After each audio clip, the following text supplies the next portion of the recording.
Setelah melihat kejayaan pabrik gula Kalibagor lewat sisi residual energi, kami melanjutkan perjalanan menuju bagian belakang. Dari area bekas pabrik gula, kami mendengar ada makam tua peninggalan Belanda. Menurut masyarakat sekitar, area tersebut merupakan pemakaman khusus bagi orang Belanda. Mereka yang dimakamkan dahulu pernah bekerja di pabrik gula Kalibagor, termasuk bersemayam sang pendiri pabrik gula, Mr. Edward Cook. Kerkhof atau pemakaman Belanda di dalam kompleks pabrik menjadi salah satu area yang jarang didatangi siapapun karena dianggap keramat dan memiliki aktivitas astral. Kalau boleh tahu beliau ini tuh dulunya meninggalnya mungkin karena apa atau? Iya, ini kalau kita baca ya sekilas wafatnya di sini di Kalibagor pada tanggal 24 Februari 1847 dalam usia 56 tahun. Jadi beliau memang wafatnya itu dalam kondisi sakit, Pak. Nah, kalau cerita-cerita yang sampai saat ini didengar Om sama warga sekitar, katanya sosok Tuan Edward ini masih berkeliaran di area pabrik ini tuh. Benar nggak tuh Om? Ya, dan menurut cerita juga ini dulu setiap akan musim giling dan saat musim produksi. Sebenarnya yang dilihat itu bukan beliau secara asli, karena beliau kan wafatnya wajar, Mbak, disemayamkan di sini. Lantas yang sering nampak itu sebenarnya adalah korin dan pegangan beliau. Karena waktu ke sini, waktu ke Hindia Belanda, kan beliau adalah salah seorang pembisnis yang kalau zaman dulu sebutnya Sauker Onderneming atau bisnis bidang gula. Itu juga membawa pegangan-pegangan. Selain makam Tuan Edward Cook, kami mengunjungi makam seorang noni Belanda yang disebut-sebut oleh warga sekitar kerap menampakkan diri di sekitar area pabrik. Apa yang Om Hao lihat melalui retrokognisi? Sosok ini memang secara muka ya, secara face itu hampir mirip dengan sosok Nyai Genduk Ayu yang ada di Cerobong. Berarti bisa jadi orang salah melihat karena kan banyak cerita kalau melihat sosok noni ini di sana, atau bisa jadi tertukar gitu. Tertukar, iya. Dan ini juga ada informasi pemirsa bahwasanya beliau ini masih dalam hal nikah yang belum lama, Mbak. Jadi masih ada sayang-sayangnya lah gitu, dan sampai hari ini pun masih ada di sini gitu, karena merasa selain suaminya dan keluarganya, pabrik gula Kalibagor ini juga memiliki residual memori yang sangat kuat terhadap beliau. Tetapi berbeda dengan yang ada di Cerobong Asap, itu memang separuh badannya reptil yang ke bawah. Tapi face-nya hampir sama, karena kalau kita melihat usianya tadi yang sudah diwujudkan itu sekitar 18-20 tahun usianya. Lewat kemampuan retrokognisinya, Om Hao mengajak kami ke sebuah titik, tempat biasanya digelar upacara selamatan penggilingan tebu. Lokasi ini juga disebut sebagai tempat ditanamkannya kepala kerbau. Tadi katanya di sini ada hubungannya dengan selamatan untuk sebelum memulai penggilingan tebu itu tadi Om. Iya, jadi pemirsa ya Mbak Ngocil, kalau sebelum memulai prosesi penggilingan tebu, itu memang ada laku-laku prosesi atau selamatannya dulu. Salah satunya mengarak tebu manten. Tebu manten itu dari tebu jantan sama tebu betina diikat dan diperlakukan seperti pengantin. Jadi diarak juga, dinikahkan lah gitu. Dan tebu ini akan digiling pertama kali saat pemulaian proses penggilingan. Jadi pertama yang akan dimasukkan ke mesin gitu. Ya karena ceritanya dahulu sebelum ada tebu manten ini memang yang harus dipergunakan dalam prosesinya itu adalah pengantin beneran, Mbak.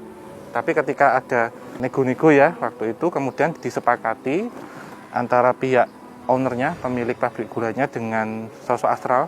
Karena memang ada perjanjian ketika ini dibangun itu jika siang dari pagi sampai sore itu adalah aktivitas untuk manusia. Jika malam sampai dengan pagi itu aktivitas bagi makhluk astral atau dimensi sebelah gitu, Mbak.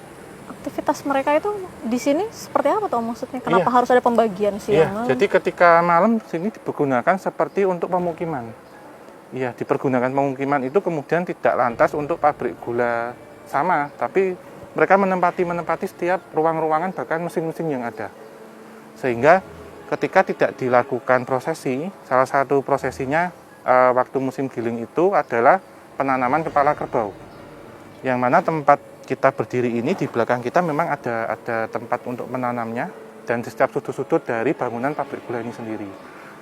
Jika tidak diberikan itu memang terjadi beberapa kecelakaan kerja, Mbak. Karena mengingat mesin itu yang semula bisa bekerja saat dipencoki oleh energi astral itu bisa tersabotase gitu, tidak bisa beroperasi. Jadi itu caranya mereka untuk meminta ya, Iya, salah satunya. tunggal itu ya. Dan mereka juga tidak mau ini ya berpindah gitu. Karena saya lihat memang ada beberapa kejadian ya di dalam ketika lupa, seperti prosesi penanaman kepala kerbau yang tidak sesuai jadwal, sajennya kurang, itu juga ada beberapa insiden. Salah satunya pekerja yang di era kolonial tahun 1920-an sekian itu ada yang masuk ke dalam roda gila. Hari semakin sore, matahari segera terbenam. Kami melanjutkan perjalanan ke titik terakhir, yakni sebuah rumah dinas. Bangunannya tampak tak terawat. Beberapa bagiannya mulai lapuk dimakan usia. Tanaman merambat, tumbuh di sudut-sudut rumah. Daun jendelanya hanya tersisa sebagian. Kondisi ini seolah menegaskan ada sesuatu yang tak terungkap di sini. Rumah dinas ini ditujukan untuk para pegawai pabrik gula, tapi yang dari Eropa, Mbak, yang dari Belanda. Dulu memang ada satu peristiwa, Mbak, ini mendekati tahun 1930, ketika krisis moneter global atau krisis Malaysia yang melanda dunia, itu gula yang semula 3 juta ton itu dipangkas menjadi 1,3 juta ton untuk ekspor waktu itu ke luar negeri. Dan Indonesia memang negeri kedua ya, Hindia Belanda waktu itu setelah Kuba. Dan saat pasokan gula itu turun, maka pembayaran itu kan juga tertunda. Sehingga ketika hari Sabtu, ketika hari Seton itu beberapa buruh yang minta dibayar, itu ada yang melakukan unjuk rasa di sini. Kemudian ada yang mencoba untuk masuk, Mbak. Jadi mencoba untuk masuk itu ketika pintu ini kemudian seperti didobrak-dobrak gitu. Dan posisi di dalam memang ada seorang book holder ya. Jadi ahli dalam bidang akuntansi pembukuan yang itu memegang tentang uang, dicurigai waktu itu uang tertahan di situ gitu. Dan nantinya ada seperti penyanderaan yang ada di dalam. Kita lihat langsung ke Ya, ruangan kita ke tempat dalam. disandranya aja ya.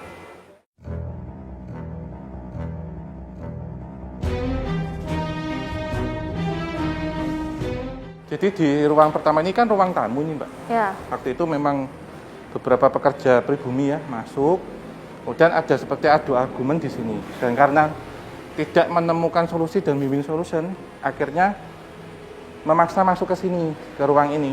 Masuk lagi ke dalam. Iya.